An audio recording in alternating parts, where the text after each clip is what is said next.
Hello, everyone. Welcome to This Day. It is Tuesday, and it's January 26th. Now, I have a couple meetings to tell you about. At 9:30 this morning, we have the Disaster Preparedness Task Force meeting, and that will be virtual.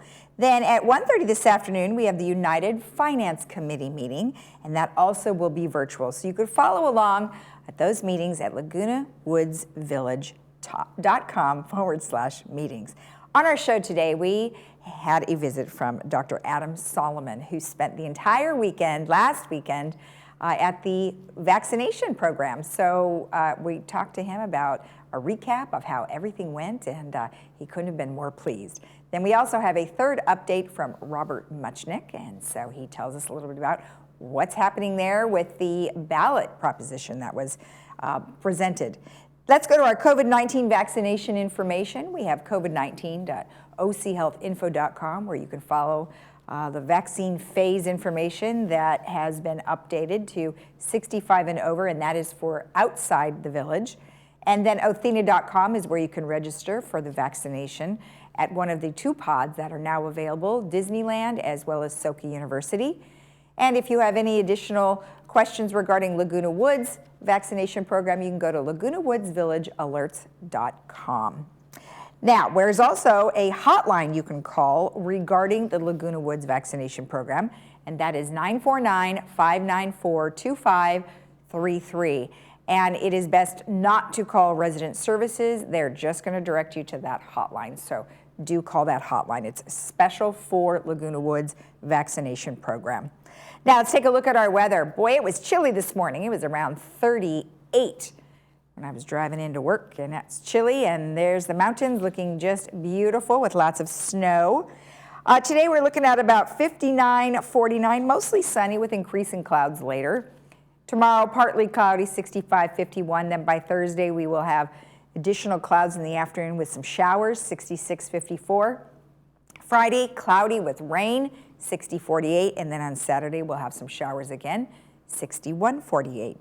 Our sunrise this morning was 6:51, and the sunset will be at 5:17. And thank you, Lori, for sending in a beautiful cactus with flowers from your garden. Very pretty. If you have a lovely photo that you'd like to share with us, please send it to lagunawoodsvillagetv@gmail.com. All right, when we return, we will sit down with Dr. Adam Solomon. Stay tuned.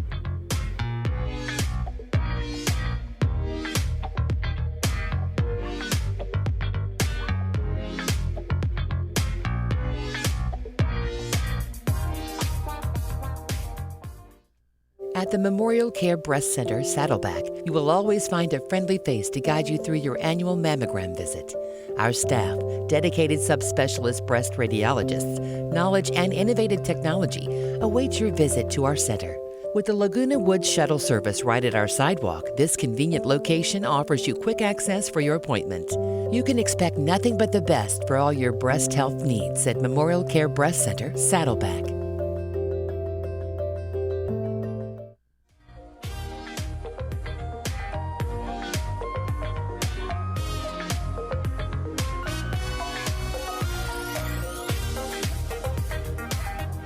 Welcome back. Well, today I am joined by Dr. Adam Solomon, who is here on behalf of Memorial Care. And welcome. I heard the weekend went really well, and before we get into that, we just want to thank you so much. You have been so great, and Memorial Care has been so organized and wonderful, so thank you. Oh, thank you. It's been our pleasure. We're so happy to finally be able to start vaccinating our community, and Laguna Woods Village has a high concentration of people that really need this vaccine. Exactly. Well, I know you were there all weekend, so let's talk about how it went. Sure. As anything, when you start off new, you sometimes have a few bugs that you work out for flow, but through the weekend, the flow became much smoother, and we were able to vaccinate about 3,000 people over the course of the weekend. That's great. Now you did, what was it, 500 on Friday? About 500 on Friday, and almost 900 again on Saturday and Sunday, so somewhere around there.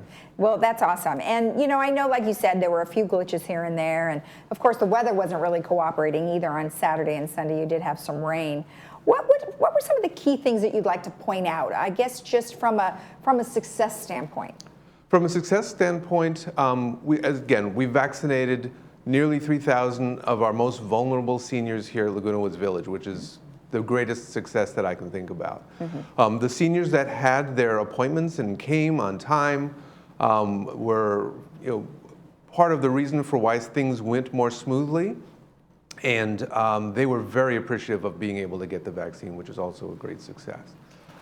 Now you had lots of people from Memorial Care, but not only that, is that relatives came too. We did. We had, so many of the people there were volunteers. Some of them were workers, but we also had some retirees, and we had husbands and wives. We had the Dr. Horowitz, husband and wife. We had Dr. Sensio and his wife, who's a nurse. We had another physician who brought her daughter to help out. My wife helped register some people. So it was a bunch of people really, really happy to do what they can to help get people vaccinated. And one thing that you pointed off, actually off camera before we came on, is on Sunday, you really liked what you saw. You saw everybody that was in line waiting for their appointments that they had, and then you saw all of the vaccination sections kind of full. So kind of tell us how that all worked out. That's when it works the best. So we really tried to focus on people having an appointment. They show up, and the registration is much more rapid because they're already in the system. Everything is prepared. Once they get through that registration, then they're able to get to the vaccination station. I had so many people yesterday that were shocked. They said, my appointment was at 11 o'clock. I get in just before 11 o'clock. I'm getting my vaccine, and I'll be out of here by 11:15. I never thought, you could usually go into the doctor's office. You get there really early, and you sometimes have to wait. Right. And fortunately for Memorial Care, that's an unusual event as it is. But through this, people were thrilled because they were able to get their vaccine at the time of their appointment. All right. Wouldn't that be nice if everything worked that smoothly? Yeah, that's what we're striving for. What were some of the challenges, that you've learned that, going forward, you might change things up a little? So a few of the challenges, one was on Friday, some people hadn't looked at their emails. People are being notified about their appointment, and it's really important for them to be aware of their appointment, looking in their emails. We also had a fair number of people that showed up that didn't have appointments, and we've been trying to emphasize, if you don't have an appointment, please don't show up. Please don't ask for a vaccine. We really are trying to have the appointments scheduled. It brings things through more smoothly, and we also know that we're vaccinating the right population. The weather on Saturday was a little inclement, and we had people that were waiting in the rain. The CEO of Memorial Care Health System actually went out and purchased some umbrellas. He felt badly for those people, but they did stand there for a long time. They didn't have an appointment. Yeah.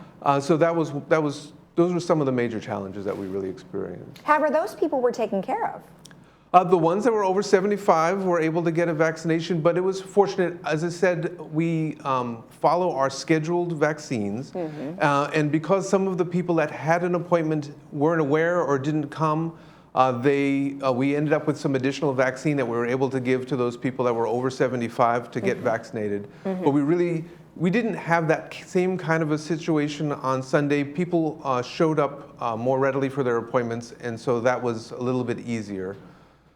Yeah. So, the community is very anxious. They really want to get in to have their vaccinations as soon as they can. And of course, that's why you did have the folks who probably showed up that didn't have an appointment. Yeah. But going forward, let's just reiterate some of the things that we don't want them to do. For some reason, I think the residents think it's a magical system and we just automatically, know who to call and what to do. But working through those things, what are some of the main things that the residents shouldn't do? So again, they shouldn't show up without an appointment. Okay. If let's say I have someone, so because this is a randomly scheduled vaccination system, we have had some seniors, some people who are in their 90s come in with their spouse who didn't get an appointment. As long as they bring their identification, a legal identification that shows their age, then we're able to recognize that's their age, that they are over 75, and we've been trying to vaccinate in that case. Okay. But if people don't have an appointment, they shouldn't be showing up. If people have recently had COVID or been exposed, we'd like them not to come out and risk exposing other people. Right.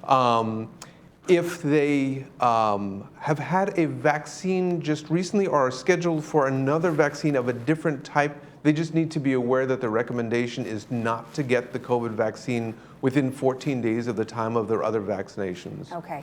Now, in terms of having some no-shows, I mean, possibly those people have gotten the vaccination from the super pods that are available, but do you want them to contact the main source of where the information came from if they're not going to show up?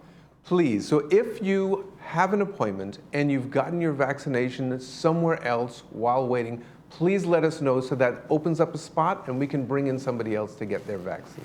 Okay, that's really good information. Let's talk about the vaccine itself. So they were issued, it was the Pfizer? No, this was the Moderna vaccine. It was Moderna, okay. So they got the Moderna vaccine, and the preparation in being able to actually administer it is a process. Yeah. Can you run through why it's so important to follow that process exactly? Yes, so the Moderna vaccine still requires freezer temperatures to keep it stable for long term. Once it's thawed, it could be good for a month if it's in a refrigerator, but once it's brought out and brought to room temperature, you only have a short period of time to use it. It pretty much has to be used that day, especially once it's drawn into the syringes. You have 6 hours from that time for it to be used. Oh, wow. So we're calculating very carefully how many people are scheduled, how much vaccine do we need. We thaw that vaccine, bring it in, and because we have people getting their vaccination every few minutes, it's very rapid because we have so many stations vaccinating. Right. We have people coming in a few hours ahead of time, drawing that vaccine up into the syringes in preparation so they can be distributed to those stations. And so it's all a big dance. We, at the end of the day, don't want to have any vaccine left over. But again, if we have people scheduled, we don't want to run short. So once that vaccine is brought in, all those people that are scheduled will get their vaccinations. And if there's any vaccine at the end of the day that it looks like, once we know how many people are scheduled, how many didn't show up, and how much vaccine we might have left over, we can contact specific people that are over 75 that would qualify to be in the next group and bring them in that evening to use that vaccine for them. Oh, that's great. And I know we had Eileen on yesterday, and she talked a little bit about some of the issues. And I want to touch on one in particular, which actually disrupted this process that you're talking about. Some folks were exchanging the little numbers, I guess, that they were giving, and which kind of threw some numbers off. What happened there? Yeah, so as I was saying, because we had some people that didn't show, we thought we were going to have some additional vaccine, and because the vaccine is only good for so long during the day, and we don't want to risk wasting a single dose of vaccine, they'll bring that vaccine out at different times of the day. Okay. And so they were estimating how many people have come in, how many people missed their scheduled appointment, how much more we need for the rest of the day. And some people had come in and said that they were of age, and then gave that registration to somebody else. We brought vaccine in to vaccinate the people that were supposed to be scheduled for the vaccine, and then all of a sudden we had this issue with people who had numbers they actually weren't supposed to get vaccinated that day. And that left a bit of a mismatch. Absolutely. So everybody, please follow the rules for sure. So what's happened next? Like, hopefully maybe next weekend, but we're not really sure. So what's the process now? So the process now is we're still working with the Orange County Health Agency to get our next batch of vaccine. The federal government is releasing the batches of vaccines each week, so the state doesn't know how much vaccine it's going to get until just less than a week earlier. They register for the vaccine that they're going to get. Then they notify the local health agencies about the amount of vaccine they could request. They make the request, then they find out what it's going to be, then they need to go through all of the organizations that are going to be providing vaccine and say, this is how much vaccine we could potentially give to you. Is that okay? And sometimes, because we don't know ahead of time, it may be the Pfizer vaccine, which has different requirements than it might be the Moderna vaccine, or it might be some mixture of the two. All of that has to get planned within just a few days, because then you get the vaccine just a couple of days after that, after all of that gets worked out. Well, exactly, and you'll have to know, by Wednesday or Thursday if you're going to be having a vaccination program that weekend. So yeah, a lot of logistics that go into all this, and a lot of people play a very important part. Any last things you'd like to let us know? The biggest thing is for people, we understand that everyone is very excited about getting vaccinated, and we are very excited and thrilled that we're able to help Laguna Woods Village provide this vaccine to all of our seniors over time. But it's really important that we stick to the steps of getting people their vaccine. If we have someone that is below 75, talks their way into coming in and getting vaccinated, that leaves somebody that is at higher risk vulnerable to getting this virus. Everyone will get their vaccine with time. Please don't come if you don't have an appointment. Please don't try to convince people that you are older than you are or give your vaccine appointment to somebody else. It's really important we all work together, think of the community overall, and just wait until you're contacted. You will get contacted, you'll get your appointment, you'll come in, and everything will go so much more smoothly. But we really appreciate everyone's patience and time with getting this vaccine out to everybody. Excellent information. Well, thank you so much. Oh, I forgot you had a special visitor. We had a special visitor. Right. You can see. Let's show the picture. Look at you have all these folks behind you, and look who's in. Who is that? Just to my left. How did Bernie get in there? Senator Bernie Sanders. It was a chilly day that day here in Laguna Woods. You know, he is just everywhere these days. It's just too funny. Well, thank you again, and we'll talk to you again. Great. Thank you so much for having me. And again, we just appreciate this collaboration. It's great. Thank you. Thank you. And stay tuned. We'll have more information for you regarding Laguna Woods. We'll be right back.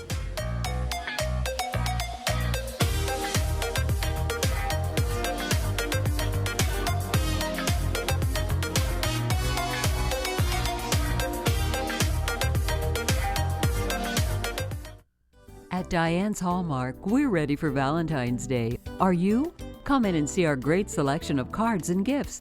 We have everything you need to show that special someone how much you care. And don't forget those grandkids either. Diane's Hallmark has many cards and gifts for them as well. Diane's Hallmark is located in the Marketplace Center, right next to Hobby Lobby. We have something for everyone. Come in today and take care of all your Valentine's Day needs.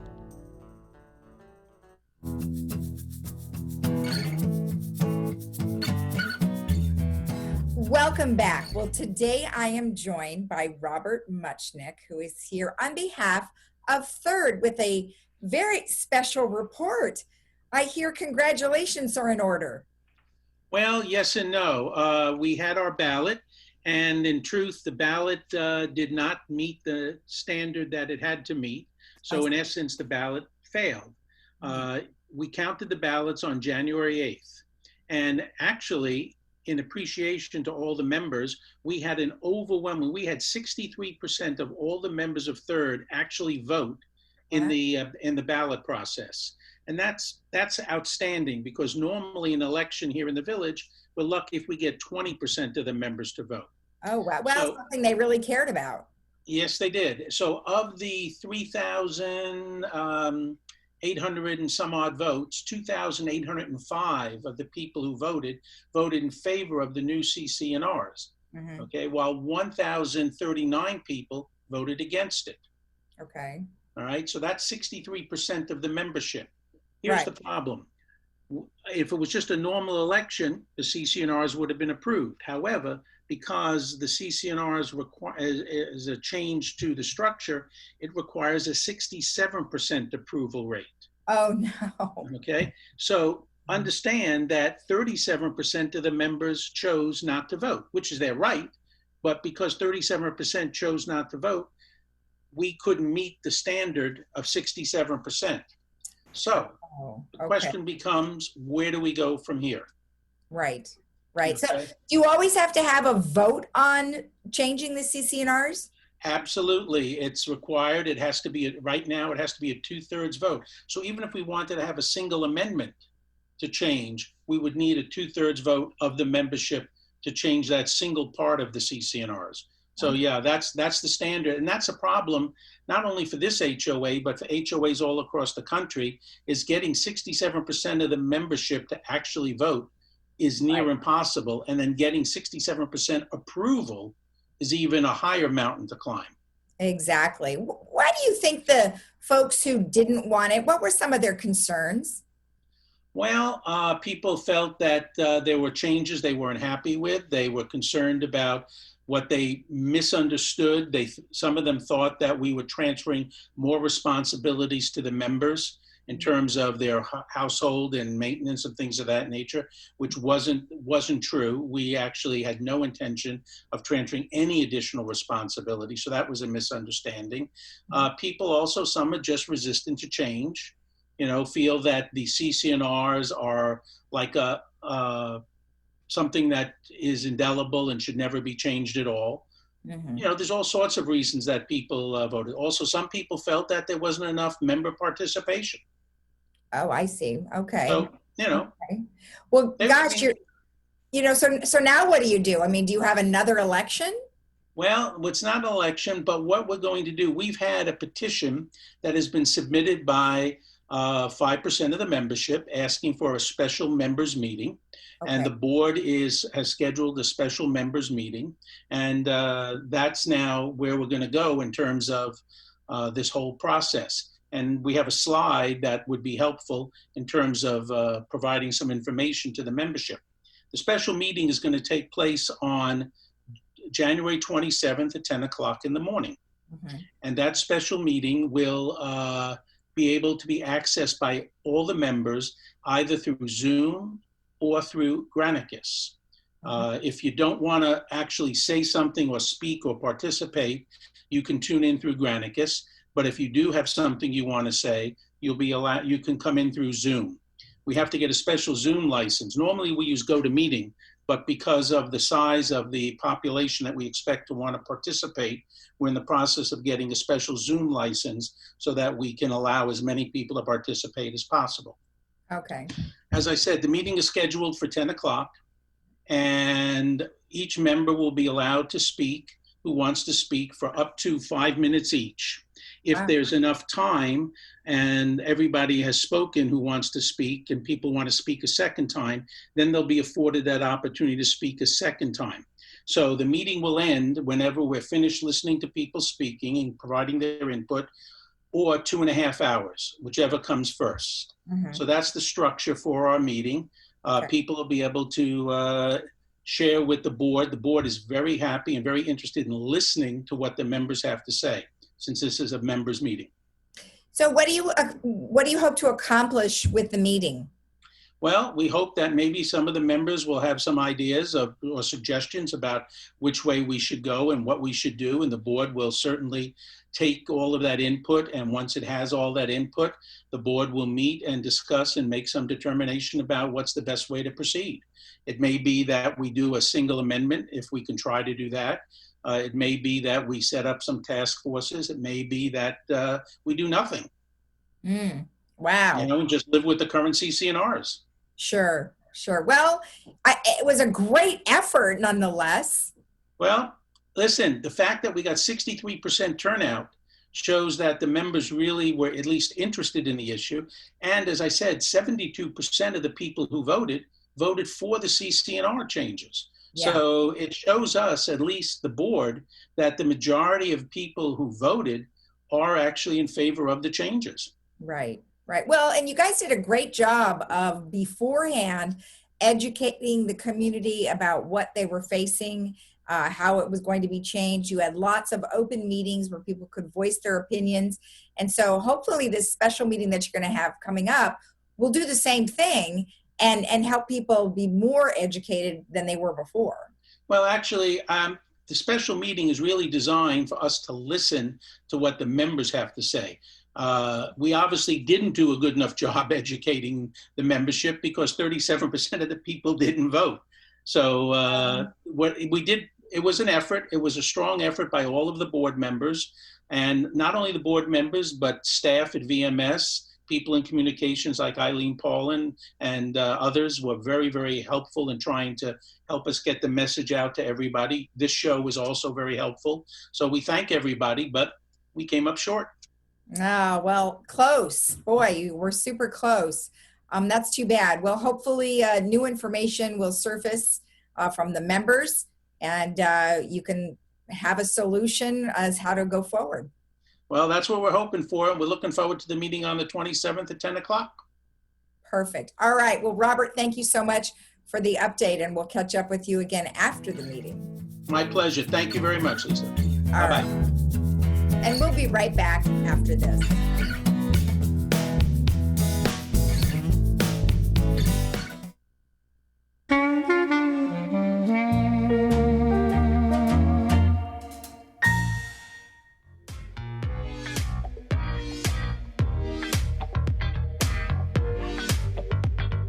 Welcome back. We just wanted to remind you a couple of things about the vaccination program.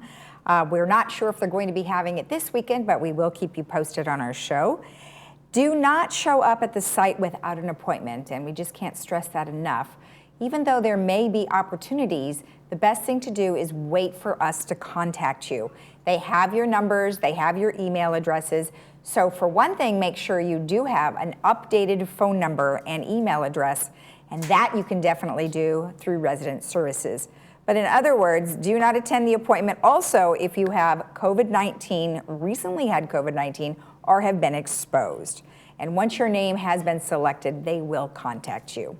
Okay, I just wanted to give you a little update about our other shows that we have here on Village Television. We have Tales from the Woods. Now this is starring Karen Elliott Taylor, Mary Zolli, Sharon Rosen, Sandy O'Connor, and Sheila Bialka. And it is written by Cheryl Stritch and Sharon Rosen. And this is shown every Monday at 12 p.m. and Friday at 6 p.m. Then we also have Discovering Laguna Woods. Now this is starring Cindy Whitney, and it's featuring Laguna Woods residents. Now that is shown every Wednesday and Sunday at 9:30 a.m. And you know we have interviewed her before, plus we also interviewed the ladies from Tales of the Woods. We also have the Camera Club show, and this is every Wednesday at 11:30 in the morning and Saturday at 10:30. And we are going to be speaking to Joel in the next couple of weeks. And one last one I wanted to tell you about is Beyond the Red Carpet, and this is starring Francine Brokaw. And she has celebrity interviews and always has some great information regarding Disneyland, of course, when they're open. So this time she's finding lots of other people to interview. And that is every Saturday at 8:30 in the morning. Let's take a look at our weather one last time. As I mentioned, it's going to be nice today, but we will have some increasing clouds as we get closer to the weekend. We are looking at mostly cloudy tomorrow, 65, 51. By Thursday, we are going to have some showers. Friday, rain, and also Saturday showers as well. Have a great day in the Village. Enjoy your Tuesday. We'll see you again here tomorrow at 9 a.m. Bye-bye.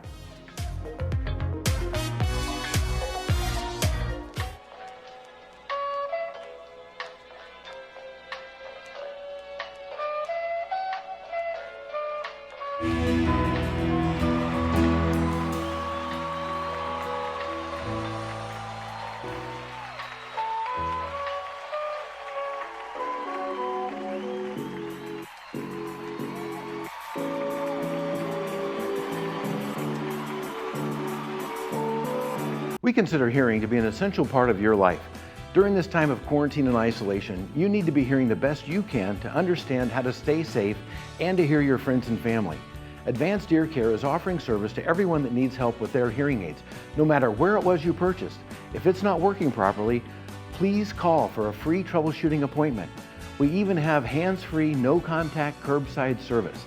There's no charge for this service. Advanced Ear Care is here to keep you hearing during these critical days. Silver and gold. Consider it sold. The Jewelry Box of Lake Forest will buy your gold, diamonds, fine watches, coins, and sterling serviceware, regardless of condition. With metals at an all-time high, now is the time to sell. Visit us in person or shop online from the comfort of home. Silver and gold. Consider it sold. at the Jewelry Box. It's about trust. Tip. Toss. Take action.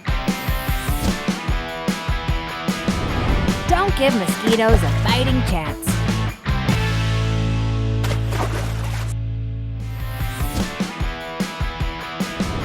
Don't give mosquitoes a fighting chance.